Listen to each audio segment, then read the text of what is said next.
It's an overreaction Monday that's on tap as the Bison blow out SIU. UND gets a big win, and the high school football races are starting to come into form. Hot Mike begins now. Hot Mike with Dom Izzo. Really? Really, Dom? No. I like what Dom's doing. Okay. Dom Izzo. Jeez, come on, Dom. What do you think I am, a magician? Yeah, I'm fired up, Dom. What else could I say? Absolutely. It was great to get on the field, and then Dom came up to me, and I'm trying to walk away from me. I just wanted to enjoy myself out there. Hot Mike. Great job. There's got to be some kind of intelligent question about something. Coach Dom Izzo, WDAY in Fargo, North Dakota. Can you give me a layup or something? Hot Mike. Presented by Northwestern Mutual. That program is second to none. On the networks of WDAY. You know, if it's not about sports, I find it very hard to concentrate. Here's Dom Izzo. Good Monday morning. Welcome to the What Happens When the Team Goes Negative in Passing Yards edition of Hot Mike on WDAY Extra. KSFL TV, good morning everybody in Sioux Falls, KNBN in Rapid City, and Inform.com. Happy Monday everybody, the 13th of October. Feels like fall out there. It's going to be a great day today. If you like that kind of thing, for us sickos that enjoy the baseball craziness, this is cherish the days. We only have, let's see, 3, 4 maybe tops of multiple baseball game days left. That's where we've come to that part of the season. We'll get to that after. I hope you stayed up Friday night. We're in football, I get it, but that Mariners-Tigers game Friday was fantastic. Well worth staying up past midnight to see Seattle move on, and they've kept the momentum going after last night's win in Game 1 of the ALCS, which we'll unpack that in a little bit. Fantastic weekend. Lots going on, whether it was hockey, if you're into it. We're on the doorstep of basketball. We'll have games this week in the basketball season. The Bison play their first exhibition game coming up on Thursday. I said in our tease, the high school football race are now really starting to come into focus. We have 2 games left in the regular season in North Dakota. This is it for Minnesota. We'll have football games on Wednesday night because it's MEA week in Minnesota. So there will be plenty of games to wrap up the regular season on Wednesday. Postseason begins a week from Tuesday to start there. So it is here, folks. We've been talking about the start of the year, and now here we are pretty much done for high school football in the state of Minnesota, which is crazy to think about. And officially today, we begin the second half of the college football season. 6 games in the Missouri Valley Football Conference and most FCS teams. And time now to fully evaluate, because you're 6 in, you figure out you're any good or not. And I think we can say for the Division I teams that reside in North Dakota, they're pretty darn good. UND got a really nice win on Saturday afternoon over Youngstown State. Fighting Hawks are, 4 or 5 plays away from being 6-0. They're 4-2 as it is, which is nothing to sneeze at there, with a monster one coming up on Saturday in Carbondale. As for the Bison, which we'll get to later on in the program, the score, if you did not see any of the game, if you're out enjoying the weather on Saturday, more power to you, and you come in, you see 45-17 or a ho-hum Bison victory, you could think that the game was 10-10 with 2 minutes to go, 2.5 minutes to go in the first half. And before you knew it, if you came back from outside and you sat down, it's now 24-10. You wouldn't know what hit you. Neither did Southern Illinois. The score, though, was not as indicative of that. It actually was 45-10. SIU got a late touchdown, and that was a thorough Bison beatdown. Because I already heard this morning that the score was closer. No, it wasn't. I don't know what that person or people were intimating at. No. Bison were up by 5 touchdowns at one point. That was a beatdown, which we'll unpack that coming up later on in the show. This is a big week because today, for you TV nerds out there, I got something for you. We'll share that coming up later on in the show in regards to the FCS postseason. But as today unfolds, and I don't think it's going to happen when we're on the air, the unveiling of the Week 9 selections for television will come out later this morning for college football. Why that's relevant on our program, the Bison Jackrabbit game is now in their window. We are officially, 12 days out from the game. The TV selections are made or have been made and will be made public, I would say probably by 11:30 or noon today. We'll dive into this. It's a good bet. The game between the Bison and the Jacks is going to be at night. I think it's even more solid bet. It's going to be number 1 versus number 2 again. And ESPN's going to have a compelling argument to put the game on at least ESPN2. We'll unpack that coming up later on in the show. The other part of why it's such a big week, the first of 2 FCS playoff unveilings happened this week. That happens on Wednesday afternoon. We'll get into that with our guy Sam Herder coming up later on in the show. So no shortage of good stuff here on an Overreaction Monday to get to. Now, with the Vikes off yesterday, it was a great day to go out there and get some stuff done because it was 70 degrees for a bit. Granted, you had to deal with about 35-mile-per-hour wind. And then I will say this, as much of a fan as I am of the National Football League, the NFL has to worry about this, about having too many standalone games, because yesterday afternoon, the early window games were trash. Yesterday. There was none of them, unless you're a diehard supporter of said franchise, which is fine. The games in the early windows yesterday were garbage. Colts, Cardinals, Chargers, Dolphins had a fun finish. Patriots, Saints, Browns, Steelers, Cowboys, Panthers, fine, was a good finish. Seahawks, Jags, Rams, Ravens is where Burkhardt and Tom Brady were yesterday. None of them were any good. So you obviously have the Thursday night game. We had the London game, which was an abomination of football between the Broncos and the Jets yesterday. You had the Chiefs and the Lions last night, and you got 2 Monday night games. You're at the point where you're risking watering down your bread and butter, which is Sunday at noon and Sunday at 3. That's just my point on it. Like, there are hardcore fans who are going to watch the Red Zone, and you're not going to have to worry about them. But for the casual or average fan, there was nothing yesterday. If I was more intrigued into NASCAR, I would have watched that. Or obviously the UND hockey game was going on granted it was at 5 o'clock yesterday. The NFL games in the early window were not good. As it was for locally, we had a little bit of everything yesterday, starting with those Cowboys facing Carolina. Not necessarily something we'd show on our program outside for this guy. Hunter Lipke found the end zone for the second time in his National Football League career. Props to him, as Cowboys end up losing, though, 30-27 to Carolina. Second career touchdown for Hunter Lipke in Dallas's loss yesterday. Packers playing the Bengals, and Joe Flacco beat Green Bay a couple weeks ago as the quarterback of Cleveland. Just such a odd game, odd scenario here. Cincinnati down 10-0. Gets on the board on that Tanner Hudson touchdown reception. Makes it 10-7 as they go to the fourth. Josh Jacobs was great. 14-yard run there. Packers extend their lead. It's 17-10. We got another Valley player finding the end zone. That's Tucker Kraft from 19 yards out. It's 24-10 Green Bay. Don't count out Flacco. Here comes Cincinnati back in the fourth quarter. This is one of the greatest catches you're ever going to see. I don't know how Jamar Chase makes the catch, scores the touchdown. Cincinnati gets the 2-point play, makes it 24-18. Jordan Love makes some wizardry here out of the pocket with a deep throw. They extend a drive. Packers will get a field goal. Green Bay goes on and beats Cincinnati 27-18.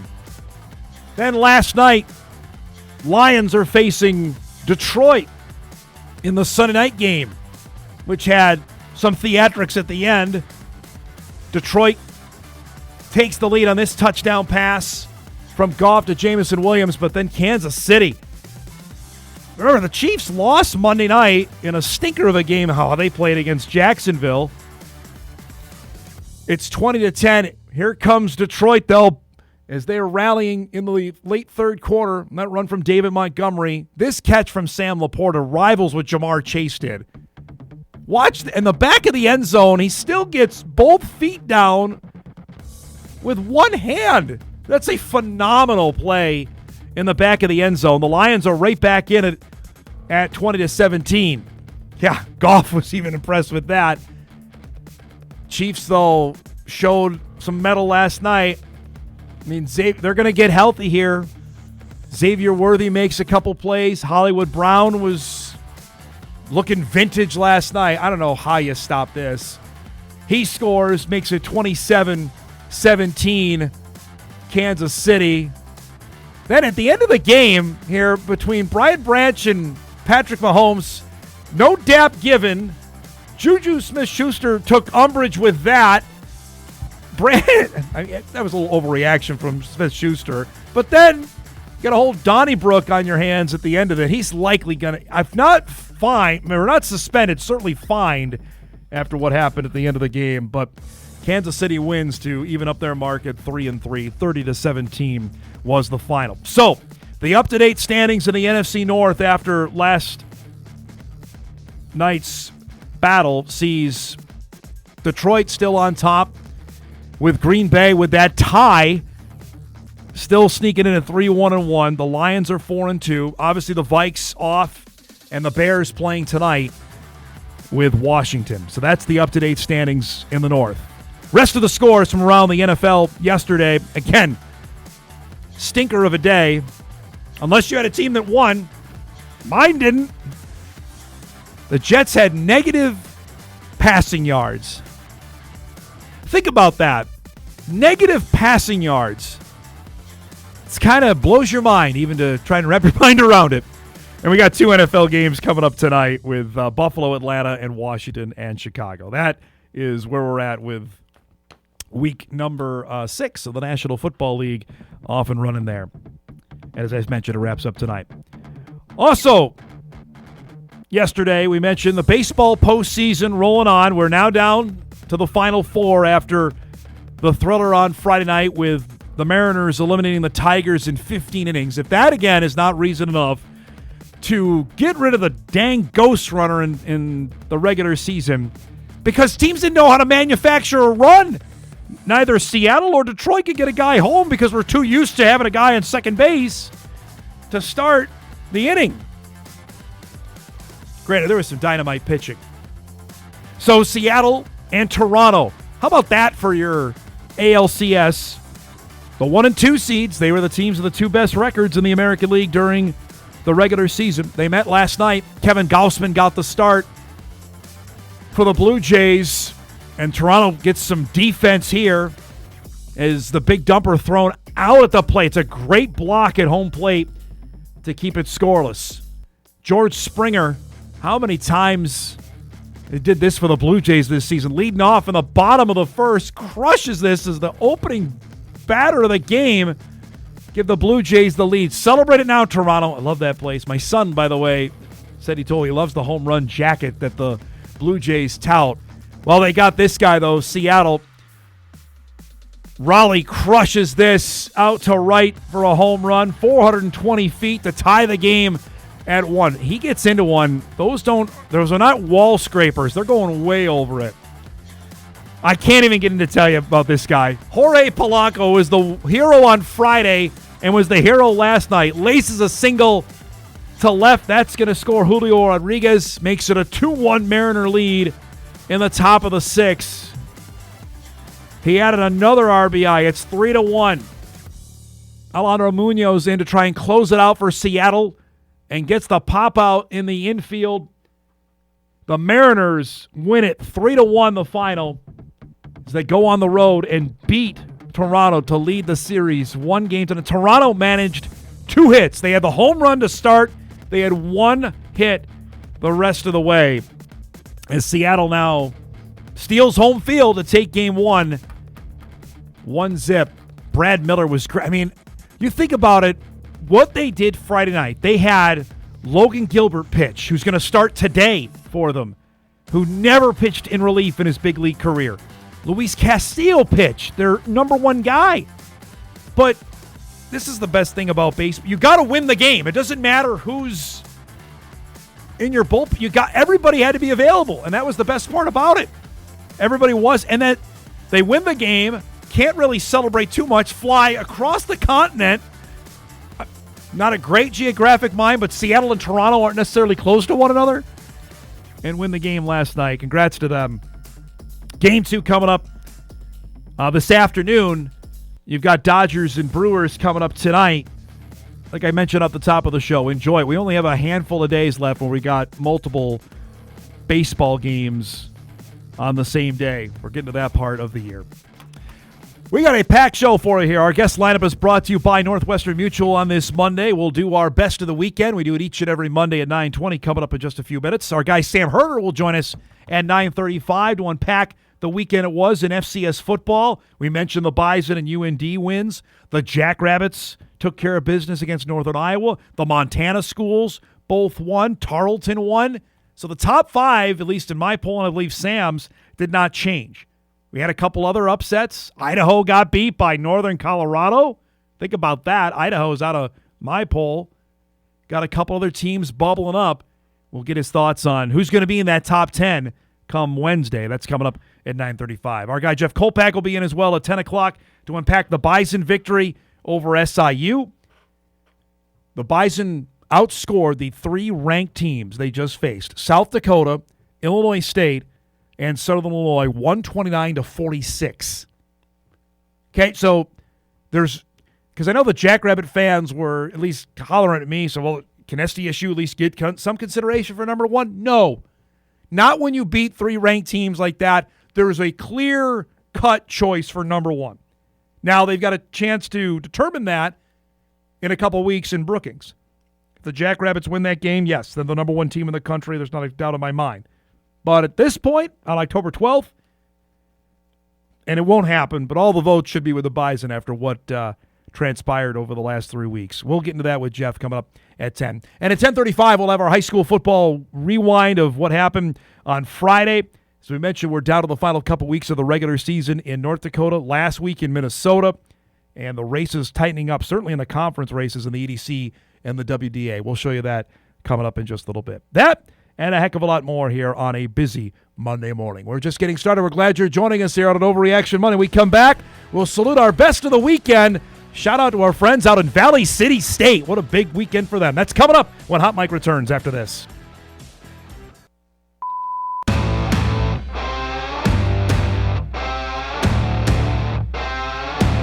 All right, it's time for our best of the weekend. We do it each and every Monday in this time slot. Appreciate all the submissions we got over the weekend. We cut it down. We can do 3, maybe 4. We got 3 today.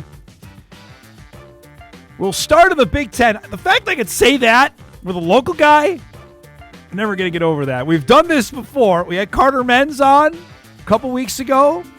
This guy is making his second appearance on our best of the weekend after the Huskers-Maryland game on Saturday. West Fargo Cheyenne alum Cade Pedshock, again playing as a true freshman. First time he played in the game against Akron, got a safety. Then Saturday, picks up his first collegiate sack in the win over Maryland. Off the edge there, blowing up the quarterback, big number 93. Again, we talked about this before the season got going, that there was a chance that he was going to play. He was going to play quite a bit. He's making an impact. There he goes. First career sack in Nebraska. Now, I got a feeling here with what we got coming up this weekend. Nebraska plays Minnesota on Friday night. You see it right there on the bottom of your screen. There might be a handful of people from West Fargo heading to the Huntington Bank Stadium for the game on Friday. Between that, Carter Menz is playing and a couple big tackles in the Gopher win against Purdue. That might be something, a segment, little foreshadowing of coming up later on in the week, that we got a couple of Cheyenne Mustangs that are going to be going against one another in the game on Friday on Fox with the Huskers and the Gophers. Pretty cool local angle. Congrats to Cade. Again, true freshman. Menz is in his 3rd year.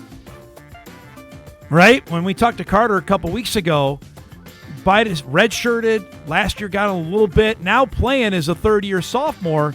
Pedshock's a true freshman in doing that. Congrats to him. That's cool stuff. Congrats are in order to Jen Lopez and the Bison volleyball team. We televised the match on Thursday. Their win over Oral Roberts in 5. Oral Roberts struggling in the bottom of the Summit League. Denver is not. And the Bison on Saturday not only held their own, they dominated Denver to the tune of a 3-0 sweep.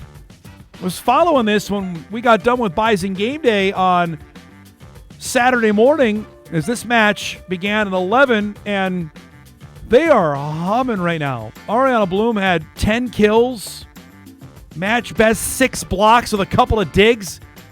Bison can beat you in a couple different ways here, folks. They won 3 rip. They're now 5-0 in the Summit League. That's the second time in the last 4 years that's happened for J-Lo's team. And now we can start to sit up because what they have coming, South Dakota State on the road this coming Thursday, and then St. Thomas after that. St. Thomas in the middle of the standings. But right now, stop me if you've heard this before, the Jacks and the Bison are both unbeaten. Wait for a beat on that. Not just in football, in volleyball as well. They'll play Thursday night in Brookings. That should be a heck of a matchup. Winner of that has the inside track to the top spot for the volleyball championship. Denver, with that loss, drops to 4-2. Then you've got USD, St. Thomas, and they're the only teams with a winning record. After that, UND, Omaha, Kansas City, ORU are all well under 500. So there's a clear delineation between the top teams in Summit League volleyball and the bottom half. So you got a chance to pick up some wins. And remember, the Bison already won on the road at Kansas City and Omaha earlier this year. Congrats to J-Lo's team. They've got some. Lauren Jansen's had a great start.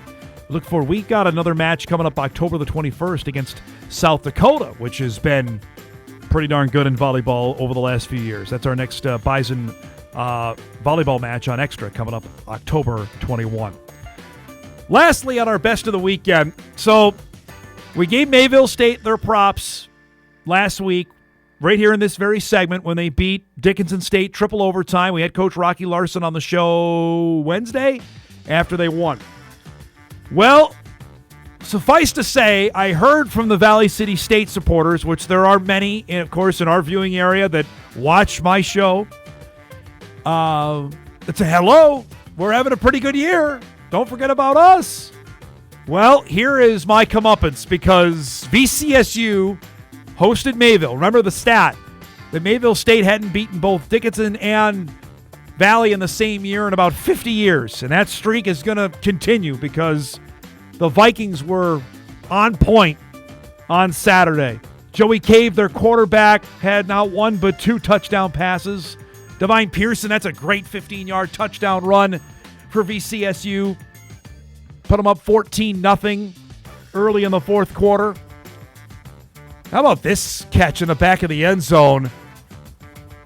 That's really good as well. That's a touchdown. There was some fight for it, but it ended up being a score for the Vikings. More importantly, defensively, they keep Mayville off the scoreboard. It's the 3rd shutout of the season for Valley City State. They shut out Augsburg. They won a game 3-0 when they went to Oregon. They beat Eastern Oregon 3. I think it was like 95 degrees in that game. Got a couple of good friends of the show that went there and told me that was a long way not to see a lot of scoring. And then the win, like Saturday, and another shutout. So, congrats to VCSU. They're 4-2. And they get a nice conference shutout win over me. That, I'm sure, felt pretty good on what they did on Saturday. Congrats to them. They're playing really. I mean, you have 3 shutouts in 6 games. You're doing something right defensively. So shout out to Coach Mack and the boys. They've got Dakota State coming up on Saturday. They get Dickinson State in their place. And then 2 roadies to end. They got 2 trips to Montana to wrap up the regular season. So congratulations to Valley City State as they picked up a big win on Saturday. This was, again, rare. We've had this now, I think at least 3 times this year where all the teams won locally. Cobbers won. Dragons barely won. Can't wait to talk to Lockway about that tomorrow. Almost as carbon copy what happened against Minot happened against Mary. Dragons were way up. Mary scored 3 touchdowns in the final 9 minutes of the game. Dragons ended up winning. And obviously UND and ADSU won. So just another wild weekend there. That's our best of the weekend. We do it each and every Monday at 9:20. We'll break. We come back. Our guy Sam Herder on the other side to give us the lowdown on everything happening in the FCS. The Bison with a big win. What's going on? His top 10. We'll unpack that and much more when Hot Mike returns on this Overreaction Monday. Right after this.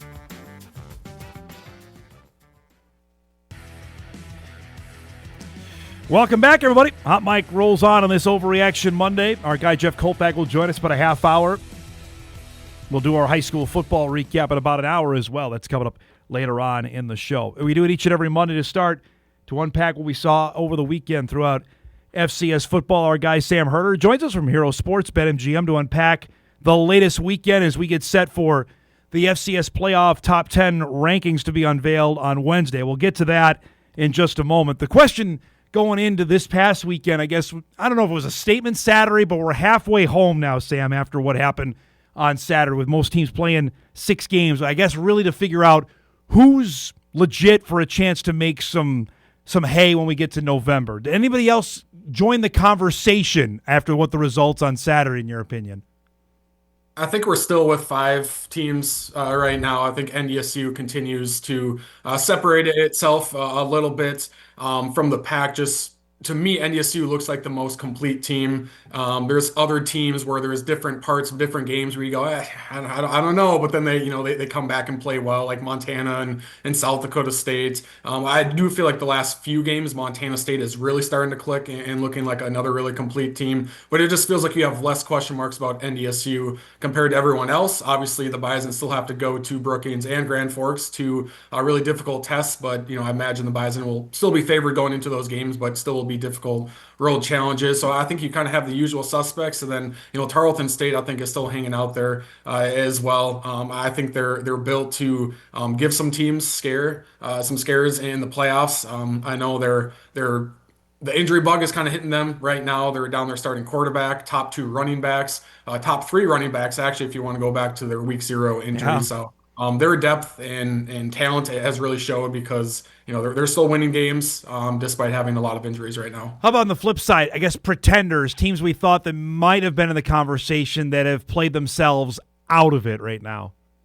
Yeah, I think, we've known this for a few weeks now, but like coming into the year, we thought South Dakota and UIW could potentially be in that mix. Yep. They've been falling off, but we've known that for a little bit. I still think Southern Illinois is a good team, and like it was a blowout win for NDSU and a pretty decisive win. But you felt like a couple of different sequences go a different way, and Southern Illinois doesn't win that game, but they at least make it look a little more respectable. So I still think maybe they fall off a little bit as far as they're not quite there yet as far as being contenders, but could they make a trip to the quarterfinals based off of what we've seen so far? I think that's possible depending on matchups. But there's like Southern Illinois is really good, but NDSU is really, really, really good. There's levels to it, and if you're a team like the Salukis, you have to play a dang near perfect game to win in the Fargo Dome, and you can't. If it's a tie ball game and you have momentum on your side, you cough up a fumble, then you allow a deep pass to Bryce Lance. Like right when that happened, I'm like, no, it's not going to be the Salukis day today. Like that sequence can't happen if you want to win on Saturday. Yeah, we'll get to that here in just a little bit. I don't know what we thought of Idaho either, but them losing at home to Northern Colorado, I mean, now they've got 4 losses, and I know 2 are to FBS teams, but I don't know if they can afford maybe 1 more, and that's it if they want a shot at the playoffs now.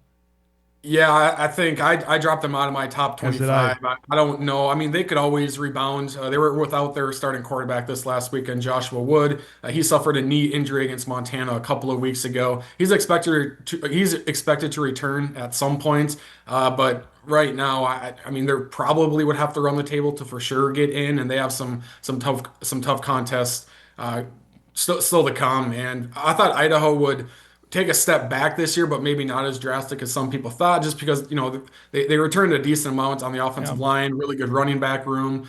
Joshua Wood was highly hyped coming into this year after transferring in, and defensively I thought they'd be pretty good at linebacker. But I mean, they played a couple of FBS opponents really tough, and the Montana game got away from them, although they somewhat made it interesting in the second half. But yeah, this game, it was at home too. I want to say it was homecoming It was, yeah. in Northern Colorado. Even if your starting quarterback is out, like you can't allow 49 points or whatever it was to Northern Colorado defensively. So that's a tough look for Idaho. So I saw your poll, and I was looking like, yeah, I probably got to give Lamar some love because Lamar got the big win over USD, and I don't know if they dropped off our map, but here Lamar's hanging around. That are we starting to? Are they a contender to win that league in the Southland? I still like Stephen F. Austin, overall, just with, SFA, I think is good defensively and, offensively, has, an opportunity to be really explosive once they can get it kind of clicking better for SFA. Southeastern Louisiana is hanging around there, as well. I mean, Lamar came into my top 25 rankings after they beat South Dakota, Yes. but then they fell off because they barely beat Central Arkansas, who's really down, and they barely beat Nichols, who's also not not very good. And so they kind of fell off for me a little bit. But then this last week, and they beat East Texas A&M 33-23. That came down to the end, despite the 10 score or the 10-point win there. And so they keep on winning, so I eventually move them in, but none of their wins besides the South Dakota one really moves the needle a whole lot because they're barely beating some of these teams that aren't very good. But I mean, they keep on winning, and South Dakota is potentially turning its season around a little bit. So that's kind of why they move back into my top 25 for Lamar. All right, before we get to the Bison here, let's unpack Tarleton for a bit. We talked about them a lot off the top of the year. They had the week 0 win, then they beat Army. They're still unbeaten. We're going to get to the conversation later, Oswell, about the top 10 rankings of how do we evaluate Tarleton when they're unbeaten, they have the FBS win, but they have no ranked wins currently. Well, now they're going to get one now, finally. Yeah, that'll be interesting to see where they're at right in this week's rankings because their resume right now is solid, but they don't have any ranked wins, Right. and their strength of schedule isn't super strong. But you look at the rest of their schedule. West Georgia is probably going to be ranked this weekend, I would imagine. Abilene Christian, and then Austin P as well. Those are 3 upcoming ranked opponents. And then they go to Eastern Kentucky, who just got a ranked win as well. So I don't necessarily know if EKU will be ranked in a couple of weeks, but they by the year's end, I think off the top of my head, I think Tarleton's strength of schedule is going to be like 27th. In Montana's is going to be 26th, and NDSU's is going to be 21st. Like there really isn't much of a difference between the 21st strength of schedule and the 28th. It's pretty much on par when you're kind of looking at it from a macro view. And so right now their strength of schedule ranked wins, you kind of go, they don't really have anything right now. But if they go undefeated with the rest of this schedule, then all of a sudden you go, okay, that's 3 ranked wins, that's an FBS win, that's a respectable strength of schedule. It's one more D win than Montana potentially. And so all of a sudden we start having the conversation of like Tarleton State is like this year's Sac State team from a few years ago, where you go, okay, like their resume is actually really good if they keep on winning. Yeah, the D2 wins for like SIU and Montana. I know we were talking about this last week. Depending on how this all plays out, if we're looking at criteria, that's got to be number 1 to me. You have to play all Division I teams if you're going to be ranked highly or even get a top 8 seed. If you don't, that's a huge black mark again. I don't care if you go unbeaten. If you haven't played all Division I opponents, that should hurt you. Yeah, there's potential for it for sure because non-D1 wins, we used to call them non-counters. Yes. That's technically not true. Like no one ever corrected us until like 2 years ago, but they do count on your resume. They just don't count as much as Division I wins.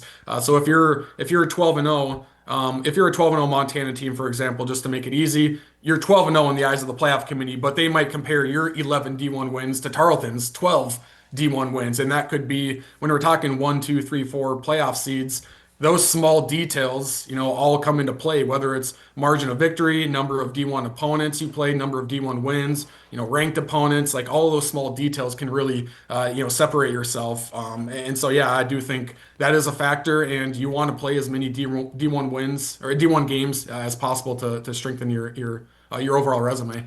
Your team of the week is NDSU. I think it goes without saying what the Bison did. They're now 6-0. They outscored those 3 ranked opponents, Sam, 129-46. USD, Illinois State, SIU. They're clearly right now the number 1 team, I think by a wide margin in my mind. Yeah, I think they're. I mean, I'm sure South Dakota State will get a few first place votes. Yep. I don't know if it'll be totally unanimous, but to me, I think NSU is the clear number one right now, and we no longer have to do the. Yeah, they're looking good. Yeah, but because of their strength of opponents, they three straight ranked opponents now, all winning, mostly decisively. Illinois State was a pretty close game, but overall the Bison have handled business. Looking really good defensively. Cole Payton, I think, as I don't want to say running away with the Walter Payton Award because I don't. There's 50 other voters. I don't know what they're thinking, but I certainly think he's among the favorites. Yep. I think Derek Robertson, is there as well. I think Western Carolina's quarterback Teron Dickens is there as well. And like honestly, right now, like he might not have the stats, but like usually voters won't put two players from the same team in their top five ballot, but Bryce Lance Bryce to me Lance, could be a yes, top I agree. five type of guy as Yep. well. So NSU could have. I don't know if they'll have two guys in Nashville for the awards because that's top three, but I could see Bryce Lance finishing in the top five just because he might not have the gaudy statistics compared to other guys. But if you have five targets and four catches for 85 yards and two touchdowns, like that's pretty dang good. I would take that over, 120 yards off of, 12 targets or whatever. How impressed have you been offensively? I think we talked for the season. I even said it during our broadcast Saturday. The offense wants to be mad at me when I said I thought the defense was going to be the strength of the team. Defensively, the Bison have been pretty darn good. Offense has just been humming since the start of the year. Yeah, they've really been clicking right away, and you thought maybe like, and I've said this before, like I think the assumption coming into this year was Cole Payton was going to be good, just because you kind of trust the NDSU's process of developing quarterbacks. The question was how good was he going to be? Was he going to be pretty good, or was he going to be elite? And well, he's been elite so far, but you also kind of felt like okay, maybe the Bison would lean on the defense early on in the season just to see what they have, offensively. Are they going to play it safe? Are they going to ease Cole Payton into it? If it's a 2-minute situation, or are they going to be like not as aggressive just to kind of test what Peyton can do? But the first quarter against the Citadel, but after that it's just been pretty much smooth sailing a lot of the way. And so yeah, the Bison offense is absolutely humming right now, Which, by the way, was a pouring rain in the first quarter of the game of the Citadel in Charleston to start the year. Let's look at your spotlight games. I'm going to go, that game in Carbondale's got my attention on Saturday with UND and SIU. This is a statement game for whoever wins it. If SIU does, all right, they're back after a difficult week in Fargo. If UND wins it, that changes, I think, the whole temperament around them. It's one thing to win at Northern Iowa, but to win in Carbondale, that's a whole other conversation we can have about their football team. Yeah, I think a statement performance or a statement game is the right word for these two programs, because if you're SIU and you lose this game, you don't really have a win on your resume that is really Correct. screaming we're a top 10 team, and so I think this is a really a huge opportunity for Southern Illinois. And then for UND, keeps on rising up in the rankings, and they're in a lot of top 10 ballots, for myself included. But this would be like a signature win for them right now. And like comparing scores, UND looks really good because they beat Northern Iowa just easier than South Dakota State did, and they beat Youngstown State, who was ranked in the coaches poll this last weekend, easier than South Dakota State did. And so you can compare those scores and all of that. But if you can go on the road and beat what I assume is still going to be a top 10 team, that's going to be really impressive for UND to kind of hammer home the fact that, they've arrived and they deserve to be in the top 10. The other matchup in the Valley you've got is Youngstown and Illinois State, which the winner of that is got some driver's seat material to potentially make a playoff run. Yeah, and Youngstown State needs this. Back-to-back losses now, two ranked opponents. And, Illinois State, I was kind of curious about their Murray State performance this last weekend. Yeah. Were they going to come in a little sleepy after an emotional loss to NDSU? And Illinois State didn't really pull away from Murray State. They still won by a couple of scores, but They gave up I a lot think of points, though. massive. Yeah, they did. So this one is massively important for both of those squads and their playoff hopes. What else you got for us around the country? Yeah, one more ranked matchup. West Georgia goes to Tarleton State.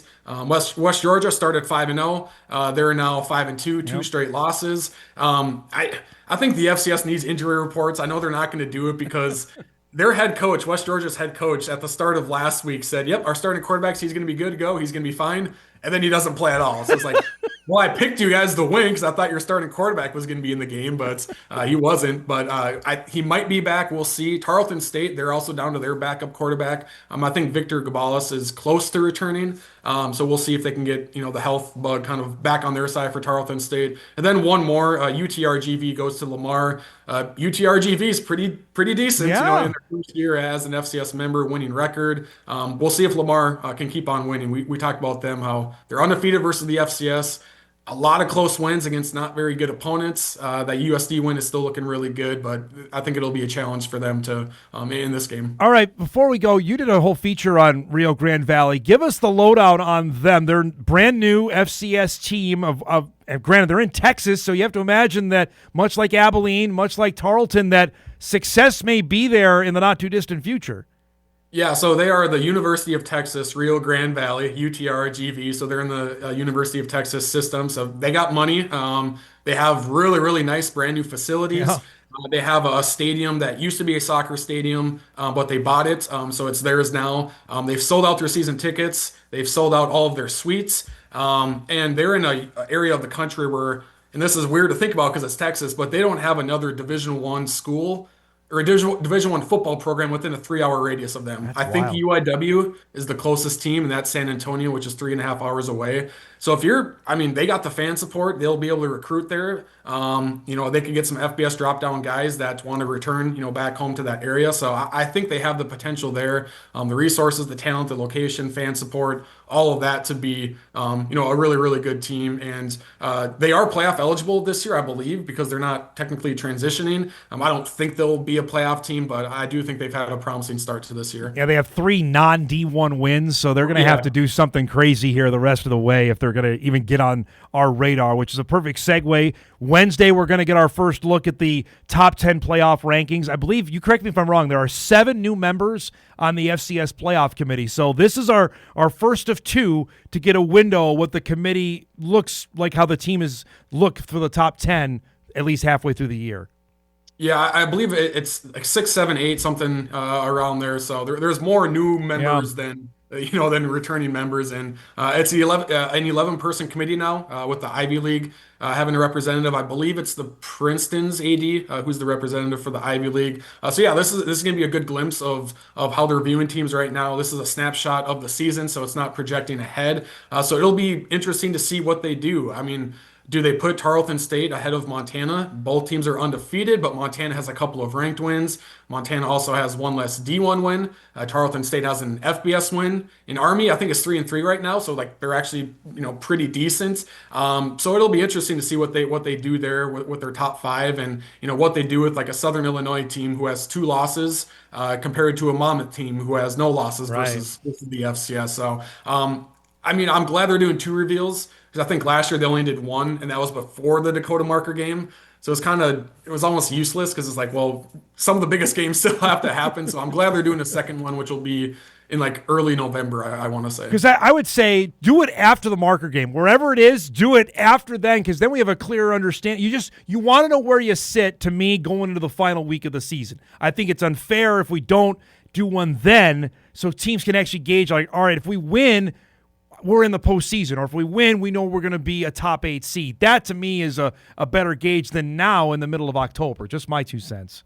Yeah, absolutely. And resumes will still be very fluid, and there's a lot of examples of this in the past where, like, if Tarleton is ranked ahead of Montana in this top 10 and they both win out, that doesn't mean Tarleton has to stay ahead of Montana, in this scenario, or vice versa. And so resumes are always still fluid, but you still like to see kind of just how the playoff committee views teams, because if they put Tarleton State 2, which I don't think they would ahead of South Dakota State, but if they do, then you go, okay, these committee members individually are really, really valuing that FBS win. And so us bracketologists, once we start doing that, probably will wait until after the Dakota Marker game for my first bracketology. We have to keep that in mind because we do what we think the playoff committee is going to do. If they really value that FBS win, then we kind of have to reflect that in our bracketology. It's going to be really interesting. That comes out Wednesday at 1 o'clock, College Football Live on ESPN2. We'll have that. Great to see you, bud. We'll talk all about it next week. Thanks for the time. We'll see you next Monday, okay?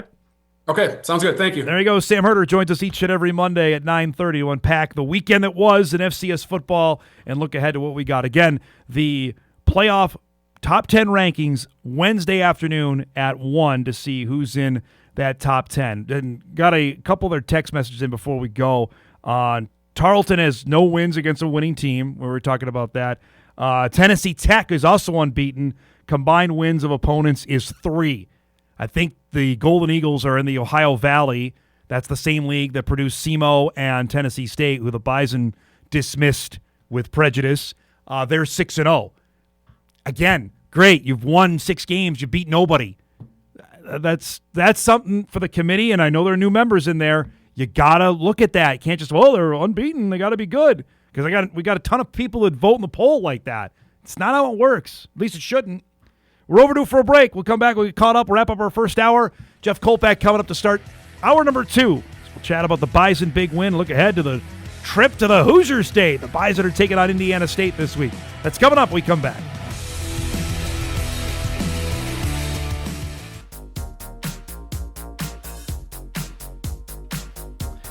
All right, our thanks to Sam for giving us a few minutes as always. Good stuff there. Podcast that later. It's one of our most popular segments we do each and every week.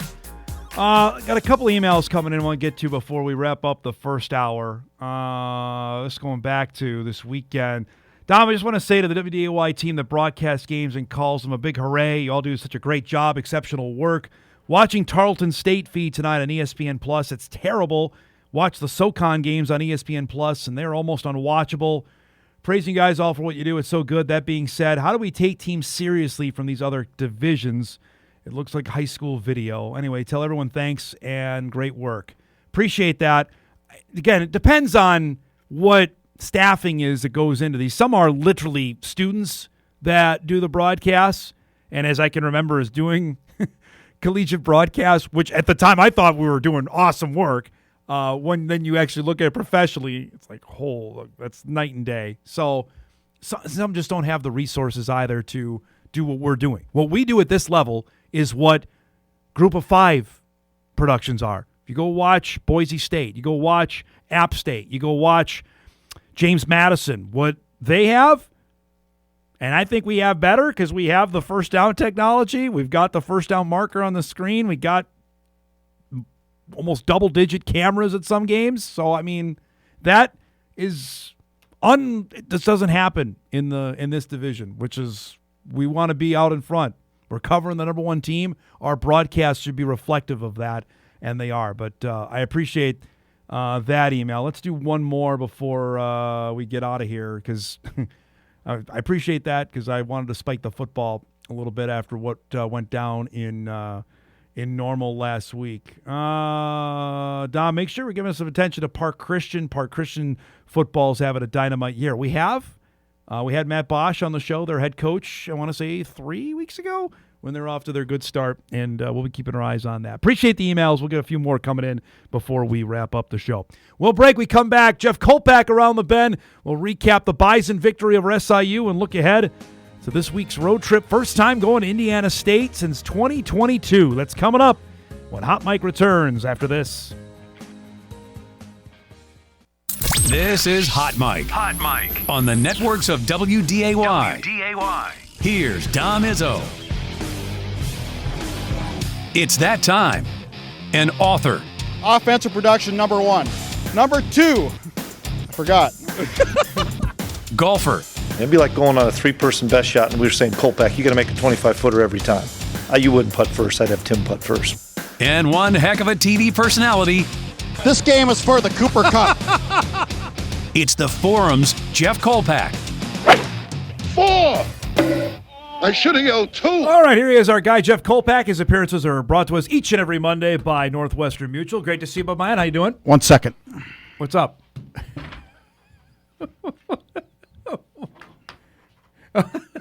Yes. Oh, you watch? Yeah, you watched the game yesterday. What is going on? Don't even get me started. They had negative passing yards yesterday. So yeah, what is going on? How do you exist as a football fan? I don't. That's why I've banned all their stuff to the corner.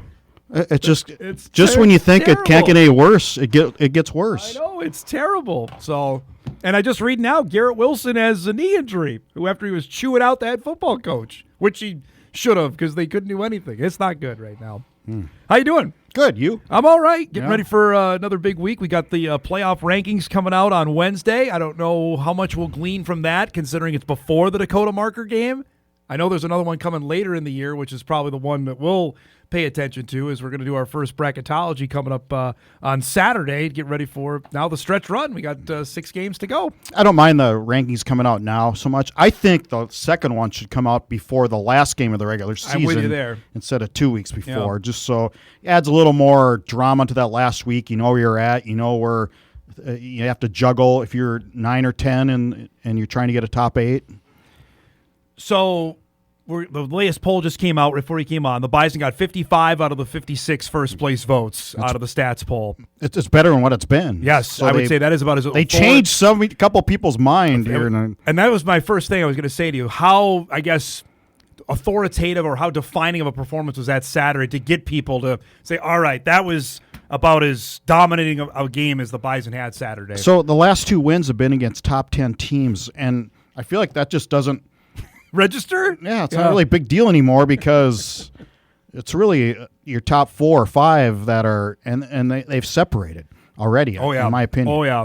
And the way that the Bison played Saturday, they turned a game that was 10-10 with 2 minutes to go in the first half, and before you turned, it was 24-10. Yeah, you look at Southern Illinois, and they have a top 10 team in terms of the quarterback. Yep.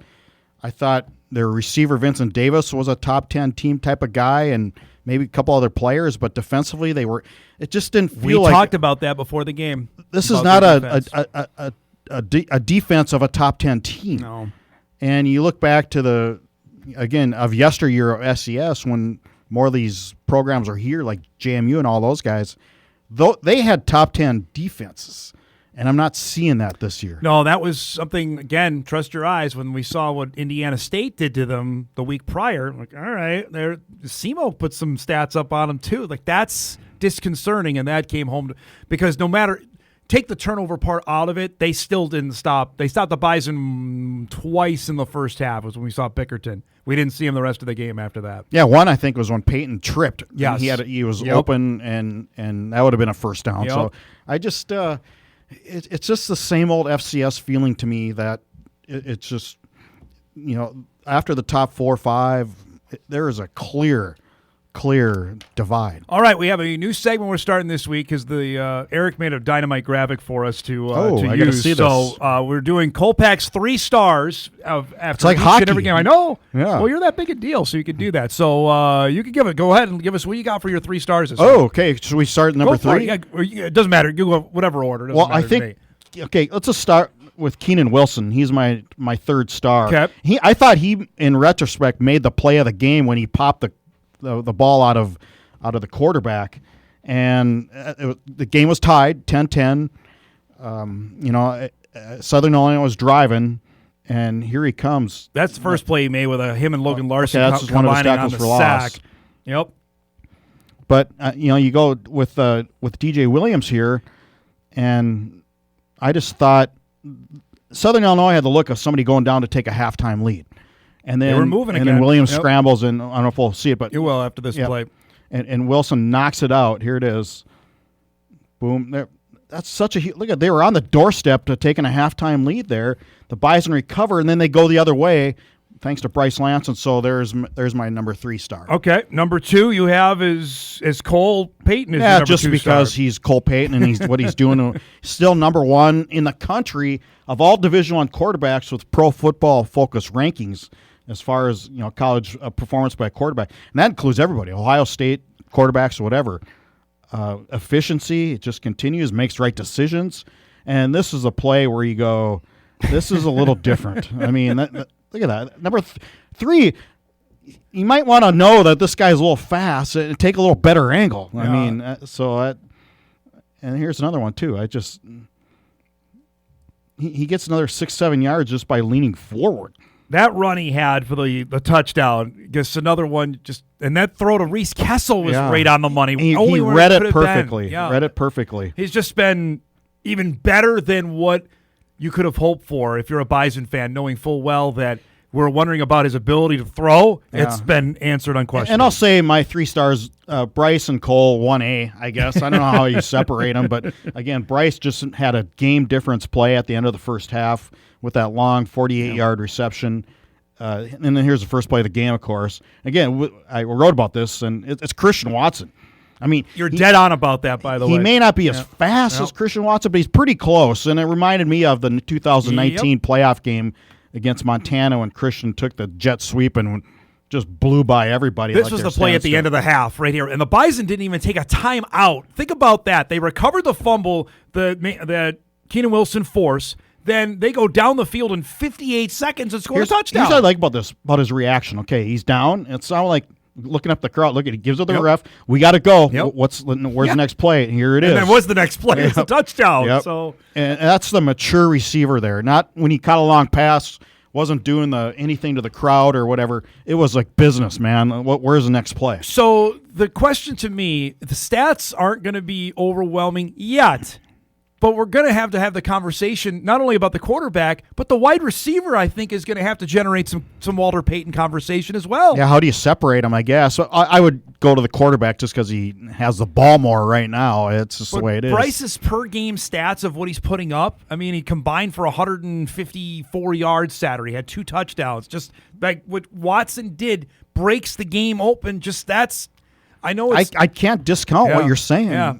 It's not going to be, hey, he's going to have 200 yards and 3 touchdowns, but the impact he makes when he has the football, and then the Bison win out of it. I know the voters aren't going to do it, as I'm one of them. Yeah, it's going to be hard to That's going to be the problem. Have 2 Bison is one of the 3 finalists for the award, but, man, if they keep playing like this, how do you not? And I think that Cole's only played into the fourth quarter twice. Correctamundo. This year. Yep. What if he played all 4 quarters? I know it. That's the thing on that. I want to give one other, honorable mention on your 3 stars, if I'm allowed to do that, for what the Bison O-line has done all season long. Again, they have, with 3 new starters, just wondering what that was going to look like, and none of them are upperclassmen. Bo Johnson's a sophomore. Tosted's a redshirt freshman that's getting out there. That they have gone, and Josh Magan never played offensive line in his life. He's a junior. They're rolling. And right don't now. forget the steady people in the front with Fraley and Empey. There's not a senior up there, folks. By the way, just to remind you, as we're halfway through the season, Cole's gotten time to throw. Yes. I mean, that's a big deal. You don't be number 1 in the PFF rankings across the country, correct, without having time to throw. It goes without saying. Email comes in. Dom and Jeff, you talk about the Darius Givens play and what happens next. So obviously, Givens was ejected from the game. There was no penalty on the play.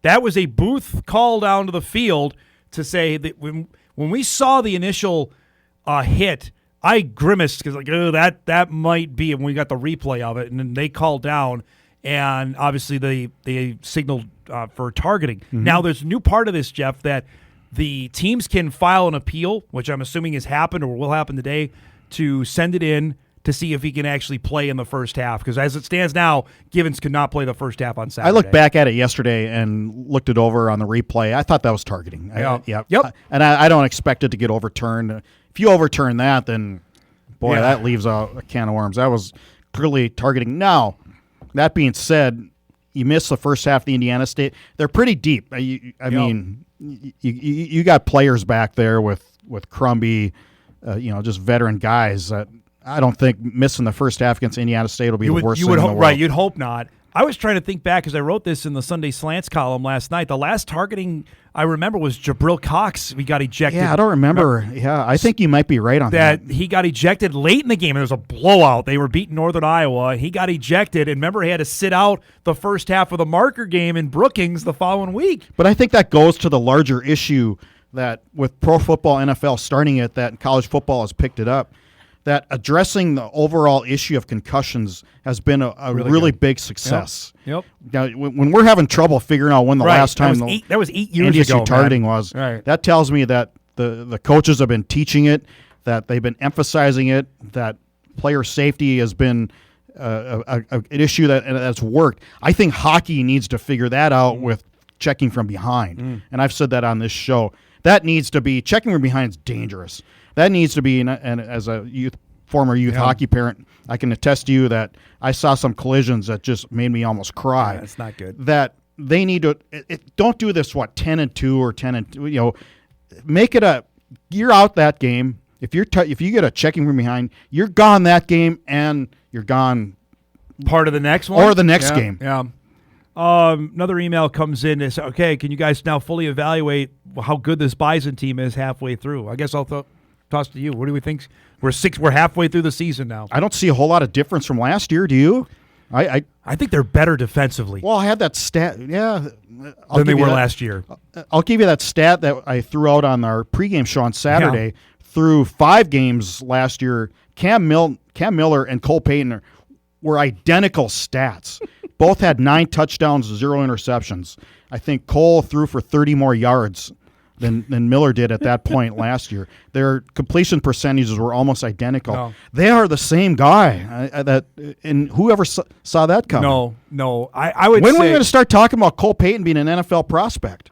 You want to do it now? Go for it. Well, let's do it. I mean, the scouts were there not just to watch number 5. I think they have to wake up to the fact that the quarterback, not necessarily at a tight end spot, because I think that's where he was being projected to play. You got to look at him now as a quarterback. I would. I think Tim said it on the coaches show last night that scouts would come in and talk about different positions for Cole, and Tim's like, well, what about quarterback? Right. What about QB is right. Exactly right. I would say the one difference to me, and they got better, I thought, defensively as the year went on. Certainly talked about that with the secondary play.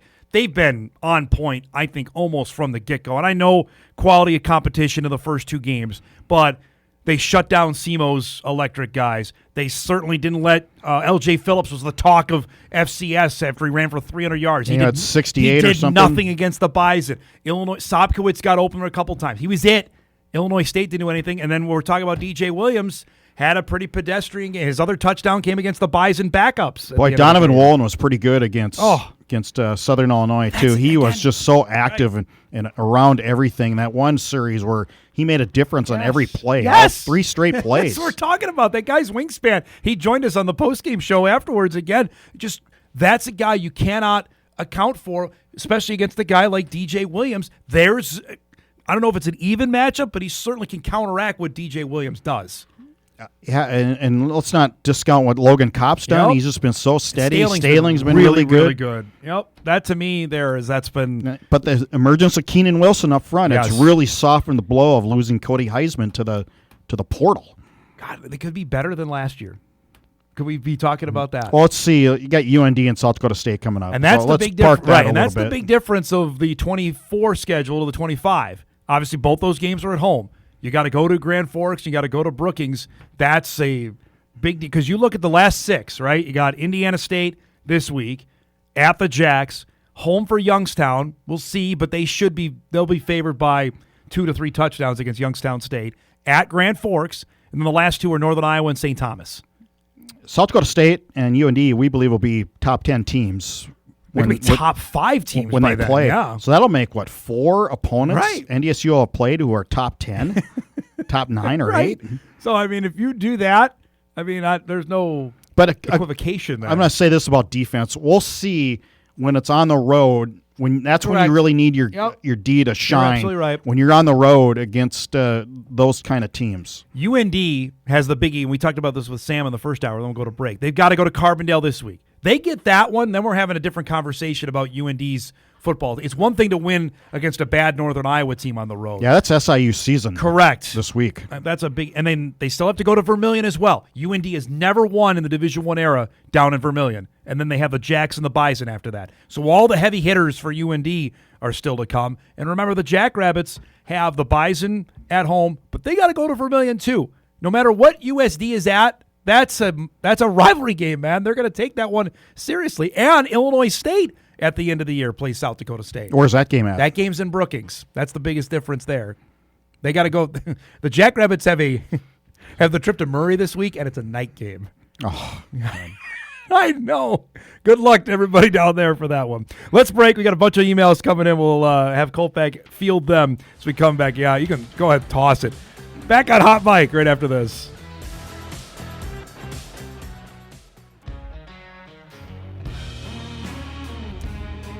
Welcome back, everybody. Jeff Kolpack joining us each and every Monday. Bison video blog coming up later today. We'll preview Indiana State. This is my 6th trip, so you've gone at least 7, I want to say, because the first time they were out there was 2009. And that was a bad Bison football team that year. Is that when we got locked into the stadium? 11. 11. That was 11? The great Steve Walker had another comeback for us that day. Yeah, so people, out of the stadium. to backstory, so we're covering the game and doing our stuff post-game, writing stuff. You guys are doing what you do. Yep. And Steve Walker was doing some analyst stuff with us. That's right. And so we're getting done and we're leaving the stadium. And around Memorial Stadium is a huge iron fence. Yep. It's like the old WPA days. And so we're locked in. They locked the gate on us. And so we're looking at maybe we could take that ladder and go on top of the one-story locker room facility next to it. That's right. Yep. We were thinking about that. Yeah, that we work. called the police, and they're like, well, no, we got other things going on. And also the Walker's like walking around, and he sees this lock on this, and he broke it. Yes. The guy threw an 80-yard touchdown pass to beat Cal Poly. Yep. He threw the one to Cole Heckendorf in the last second to beat Sam Houston. But his greatest feat was getting us and breaking us out of prison known as Memorial Stadium. Oh, man. There's some big Bison football memories there. That for us, Easton Stick's first career start came in Terre Haute in a downpour in 2015 when they won there. The game 3 years ago, if people don't remember this, that was a game. Remember I think Dom Ganella fumbled like 3 times. The game was a tight football game. They needed a late rally to go and win that. And that was indicative of that football team, that they were winning, but there were some warning signs around that team. I'll give you a little history of this series. I think that was the last game Chris Board played safety. I think he was getting torched a little bit. 15? I think, yeah, it had to be. And so after that, they moved him to linebacker, and I think it worked out okay for him. Okay, yeah. As he's still making an NFL check. Yeah, I think because he was a safety. He started his career as a and safety. I don't think it was working out so well that game. Wow. So there you go. Some little backstory with Indiana State. We got a few emails I want to get to that want to ask you about. Kolpack, are you open for a job now? There are 3 more FBS guys that got fired yesterday. So we're through 7 weeks of the season. There are 7 openings now. Trent Dilfer got fired yesterday. The guy at Oregon State, I don't even know who it was. Bray. And he Bray. got fired. And then obviously James Franklin let go at Penn State yesterday. $50 million they owe him. $50 million buyout. Money is of no concern anymore. $50 million. At the top levels. But here are the jobs that are open. UAB, Oregon State, UCLA, Virginia Tech, Oklahoma State, Arkansas, and Penn State. Wow, that's a lot. What about Wisconsin? How long?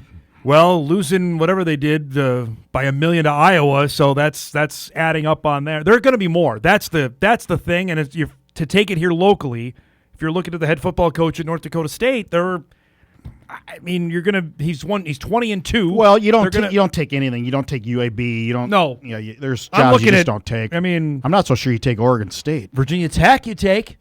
Vod Tech's that's a good program. You look at that. I mean, Arkansas is probably too high up the radar just because that's a good SEC school. That's probably unattainable. Obviously, Wisconsin, there's a lot of parallels there. That if that job opens, then that would make a lot of sense here locally. We'll see. We'll see if any of these schools take an FCS coach. Right. Because it's hard to sell the press conference to boosters. Who's Penn State going for? You know what I mean? Like who are they? Cignetti's.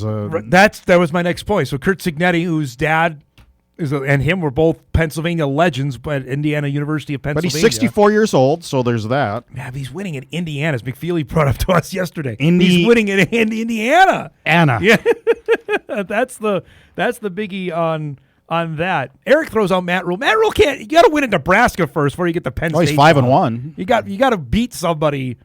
Great, you beat Maryland. Beat Minnesota. They haven't been able to do that. Beat the Gophers, and then we can start talking about moving up the chart there. You look at these jobs. I mean, right now the presidents have no their self-awareness. They're, all right, if we want to make a move, we're going to do it. We'll find the check. We've got boosters that can do it. I mean, James Franklin, they were hosting College Game Day 3 weeks ago with Penn State. He was on the set with Saban talking about, and he's out of a job today. It's just, you know what I mean? It's crazy. It's mind-boggling. It's almost, it's just bizarre. I don't know what the word is. It is. It's quick. That's what. That's and the they word. were leading, and then he was within a good second half of moving in top 3, 4, 5 in the country, and then next month you're gone. Gunzo. I got to give a shout out here, guys. You want to give a shout out to David Braun in Northwestern, beat Penn State. Good job by the Wild. They had a tough year last year. They bounced back, had a really nice season at Northwestern. 22-21 was the score, wasn't it? So give a shout out there to former Bison DC, David Braun. Another email comes in. Jeff, Code Green has given up 43 points all year when the game was competitive. The other 20 have been late with the younger guys playing. Starters are giving up 7 points. Is anyone going to hold Cole in this offense under 30?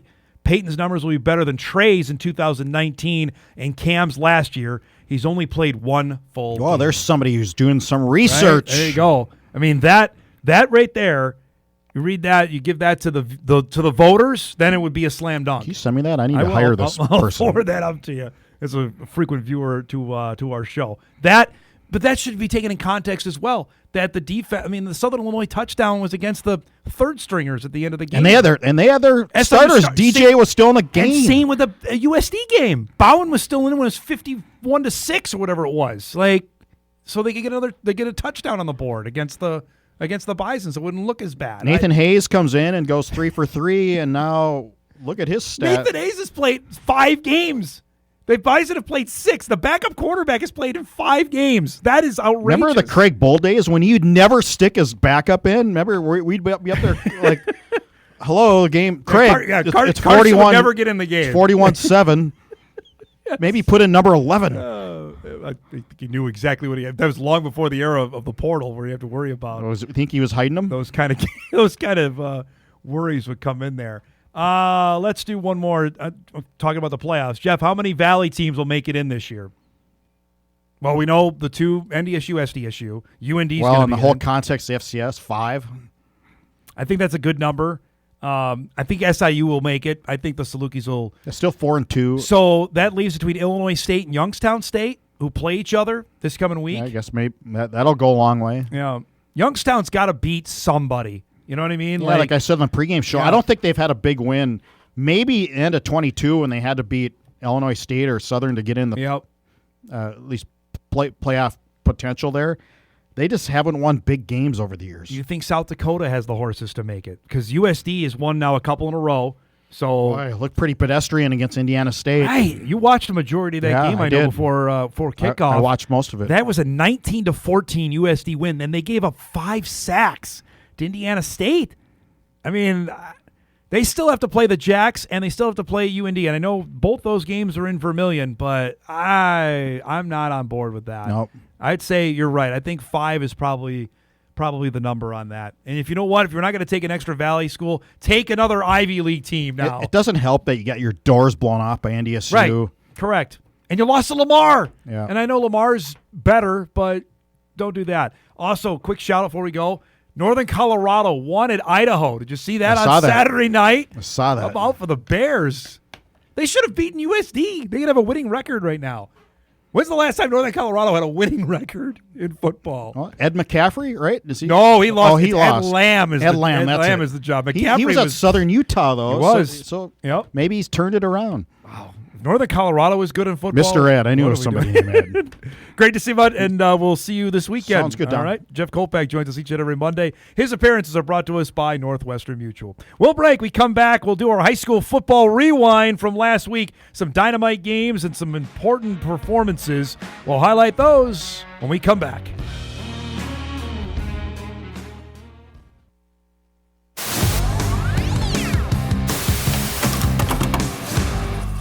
All right, it's that time for our high school football rewind as we're on the back end of the 2025 high school football regular season. We've got, I mentioned, 2 weeks left in North Dakota, 1 week left in Minnesota, so things are getting awfully interesting as we come down the stretch. Let's give you some of the highlights from Friday night. We're going to start between Minot North and Devils Lake, and the Sentinels do what they did. Hand Devils Lake, first conference loss, a 26-20 win for Minot North, their win over Devils Lake. Langdon area Munich facing Parker Fortville Lankin on Friday night. Shout out to the Cardinals, number 1 ranked. Josh Kravachka's team is rolling. Quarterback Jax Johnson was sensational in this game. Had a couple of touchdowns. These two teams were unbeaten coming in. The Cardinals come out with a victory, 42-22 the final. They get to 8-0, handing Park River its first loss at 7-1. Now to the big schools. Jax Mattern back in the lineup, and it mattered for Shanley. He goes for 8 combined touchdowns against Fargo North. He threw for 5. He ran for 3. Got some help as well as North turned the football over. And after losing the previous week against Davies in a game where they got handled, they handled North. 56-29 was the final. Also on Friday night, first ever match between Horace and Cheyenne. The Hawks, who already beat their rivals from West Fargo last week at home in front of a huge crowd. Ty Garay was fantastic for the Hawks in this one, and he's been all season. Touchdown run here to make it a 14-7 Horace lead at that point to end the first half. They'd add another one here late in the third quarter as Garay got loose here to score to make it 21-7 in favor of the Hawks.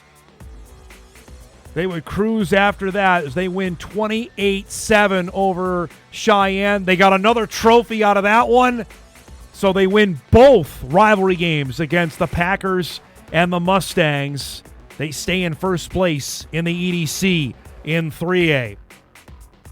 Also happening on Friday, game of the night was out in Bismarck between Legacy and Bismarck. The Demons get up 28-14 on this touchdown late in the third quarter. In the fourth, though, this safety gave the Sabres a little bit of life, made it 28-16.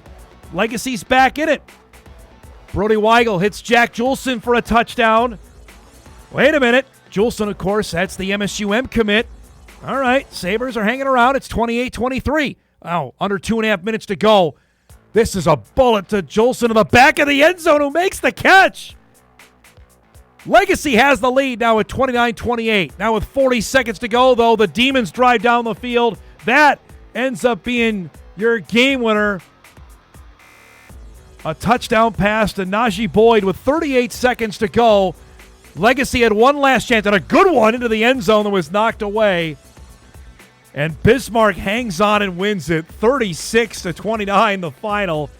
Dynamite game. Each of those two teams now with an identical record at 5-2. So, here are the standings. We'll start out west, where after a fever weekend of games there, you see now how it stands on top of the WDA in 3A football. With Bismarck's win, Century keeps on winning. They're 3-0 and tied for the top spot. Remember, they play each other to end the regular season. Legacy drops to third at 2-1. Mandan got its first win of the season.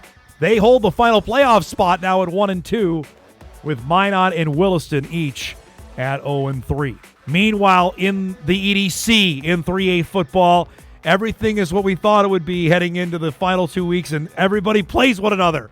Thankfully, Davies is 3-0. They got by West Fargo. Horace is 3-0. They got their win, as you saw, over Cheyenne. They're tied. Shanley's at 2-1, and the Deacons control their own destiny. Shanley's last 2 games are against the teams that they've got to knock off here, including that showdown with Horace to end the regular season. They need Davies to lose because, remember, Davies has the tiebreaker on them. And the game this week, we've got it for you coming up on Extra on Friday night. Horace plays Davies. Game of the year in 3A football on the eastern side of the state. Cheyenne holds the final spot right now at 1-2, just ahead of North and West Fargo. Meanwhile, in 2A football, Kindred handled Central, so the Vikings remain unbeaten at 3-0. Central now at 2-1 with Central Cass there. Squirrels got a big win over South and Red River. Remember, though, Red River has the tiebreaker on the Squirrels because they got them in the head-to-head matchup, with South and Wahpeton holding down the last 2 spots in the EDC. Meanwhile, out west, Minot North, after its win over Devils Lake, is in first at 3-0. The Firebirds sit in second at 2-1, with Watford City there as well. And then St. Mary's and Dickinson each at 1-2, with Jamestown rounding out at 0-3. It all comes down, folks, honestly, the last couple weeks. It seems now with Minot North's win, they are in the driver's seat. Kindred certainly seems like they're in good position as well, as they've got to 7-0. Kindred's last two games, they host Wahpeton and they host Central Cass. Rivalry games to end. They're in great position to earn the number one spot. As we mentioned, everyone goes through them. Davies has Horace and North. Davies wins out, they're the number one seed. If Horace wins out, they're the number one seed. Horace obviously has the game with Davies, and they end with Shanley. Nobody has a harder schedule than Horace has left. There's full recognition of that. They've got the two teams they have to beat to get to the top spot. Shanley, its last two games, they have Cheyenne on Thursday night. We'll have that game for you here on Extra. Looking forward to that. And then end the season with Horace. It's all going to come out here in the wash in the last two games. And then out west, as we mentioned, Century and Bismarck end the season against one another. That looks like it's going to be for the top spot. Now, little game this weekend is Century plays Legacy. And if Legacy's able to get that one, they're right back into the conversation. They would need a Century win over Bismarck to get some help to get to that top spot. That's why that was such a big one that Mark Gibson's team got on Friday. That's our high school football recap. We do it each and every Monday at 10:35. Now, before we wrap, I'm going to give you guys some TV lingo here for just a minute, because later today, we're going to get the TV unveiling for not this week's games, but the following week. And we know full well that the Bison Jackrabbit game is going to get on an ESPN linear network. For those that don't know, that's either ESPN, ESPN2, or ESPNU. ESPN News doesn't do live games anymore. Not going to be on ACC Network. It's not going to be on SEC Network. So those are out. And ESPN Plus isn't an option either. So again, a reminder, who has the TV deals that ESPN has contracts with? They have a deal with the Big 12. They have a deal, obviously, with the SEC. They have a deal with the ACC. Those are the ones you got to look at that don't have time. Like if you're looking at ESPN's, and if you're on the app and you're scrolling, like, well, it has TBD. We're going to know those today. So there are some to take right out. Like Ole Miss and Oklahoma are playing that day, but that's going to be either an 11 or a noon start. That's out. Texas A&M plays LSU. If I'm ABC and we got first pick, that's the game we're taking. A&M's ranked 4th, LSU's 10. We're putting that game on ABC, 6:30 Central Time next Saturday night, right? You have Alabama at South Carolina. All right, Alabama's always good for television. That might be, let's put that at 2:30 on ABC, right? Because it's Bama. You have Oklahoma State, Texas Tech. Nah. Texas Tech's ranked high. I get it. That could be an ESPN Plus only because Oklahoma State's bad this year. Already fired their coach. Tennessee at Kentucky. Now that one, on paper, at least started the season, that I can worry about. Nah, that's an SEC Network game. Okay? Syracuse, Georgia Tech. BYU, Iowa State. Maybe? You got to give some of these other networks. Now, Mizzou and Vanderbilt. Now, that's another one. You can put that game at either 2:30, 3:30, or at night. That's an SEC Network game in the afternoon, right? Texas, Mississippi State. Everybody likes watching Texas. That's a contender as well for that ESPN2 slot. Arkansas, Alabama is another one. Let's see. Kansas State plays Kansas. Potentially, I don't see that being a primetime ESPN2 game. TCU, West Virginia. Remember, Fox has some of these rights, too, to the Big 12 games. Remember that. The SEC and the ACC, ESPN has exclusivity on that. My larger point is, it's looking like it's either I do not expect the marker game, to be played during the day. So if you're planning now, it's a primetime game. They're not playing that game at 11 o'clock, knowing full well the games I just told you. And they're not playing it at 2:30. That game is going to be a 6 o'clock or 7 o'clock start. And likely on ESPN2, maybe trending to ESPNU. And here's all I'll say about that, because I know we got to go to break. If it's on ESPNU, then shame on the Missouri Valley, because we would get more viewers for that game on WDAY, and I dare to say Midco would get a fair share of viewers than the game being on ESPNU. Ask the Jack fans and the Coyote fans last year when that game, which was a brilliant game, went overtime and South Dakota State won, what they got out of that. Not nearly the exposure they were hoping for if it was ABC or even ESPN2. Granted, I know the viewership for the Bison Jack marker game last year wasn't great. It's ESPN2. It's way better than the U. Just my 2 cents. My gut tells me ESPNU. I'm hoping for ESPN2 because it's 1 versus 2, but I don't feel great about it. We'll break. We come back. We'll wrap things up. We'll get an Eliminator update. We're down to 3 left in the Eliminator Challenge. We'll see who's still standing and get you ready. This is a great Sports Monday. We'll preview that when Hot Mike wraps right after this.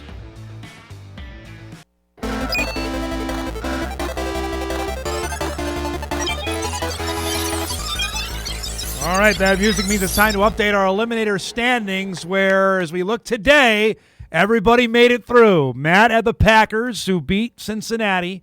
Brody picked the Colts, sweated that one out. They had a tight win over Arizona. And the Jackman was on Grandpa's Steelers to move on. So everybody is still alive in the Eliminator Challenge as we head to Week 7. So we started with 9. We're down to 3, and we'll keep on going to next week. So there's our Eliminator update. Again, $100 gift card up to Shields for the winner of that among our Hot Mic staff that goes to the winner of that. So we'll keep going through 6 weeks. That's longer than some other Eliminators I've been in that have been over after Week 3 or Week 4. So guys are battling. Now it's going to get interesting to see. You can't keep picking the teams that are really good, right? Like, you can't always pick give me a really good team like Kansas City or Detroit. Somebody's going to have to pick the Jets one week. I wouldn't go that far on that. Let's get one more email in before we get to what to watch. Dom, are you really a fan of having no ghost runner in baseball? Yes. I've talked about this time and again. When they instituted it way back in 2020, I thought it was the dumbest thing. I'm still not a big fan of it. It ends the games. I know they don't want regular season games going 15 innings like we had Friday. But tell me the excitement of trying to manufacture a run. I had another conversation last night with somebody on Twitter. When's the last time you've seen anybody manufacture a run and start trying to hit a 3-run home run? It doesn't happen in baseball anymore. Appreciate that. And all the emails we got today. Let's do some what to watch before we get out of here.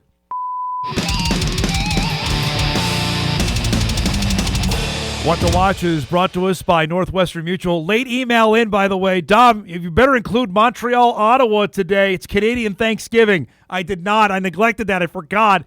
But Montreal, Ottawa, CFL at noon today on CBS Sports. So if you want something in the middle of the day, there you go. You've got it with CFL football. We got Game 1, Dodgers and Brewers tonight from Miller Park, 7 o'clock on TBS in Game 1 of the NLCS. Game 2 of the ALCS is at 4 o'clock, by the way, on Fox. Bears Commanders, we got 2 Monday night games as well. Told you, this is the best sports Monday you can remember in a long time. That's at 7:15 on WDAY tonight. The other game is the Bills and Atlanta. That's exclusive to ESPN. And you hockey rubes out there, your Minnesota Wild in action tonight as they take on the Kings. That's at 7 o'clock on FanDuel Sports North for that one to get ready for the Wild.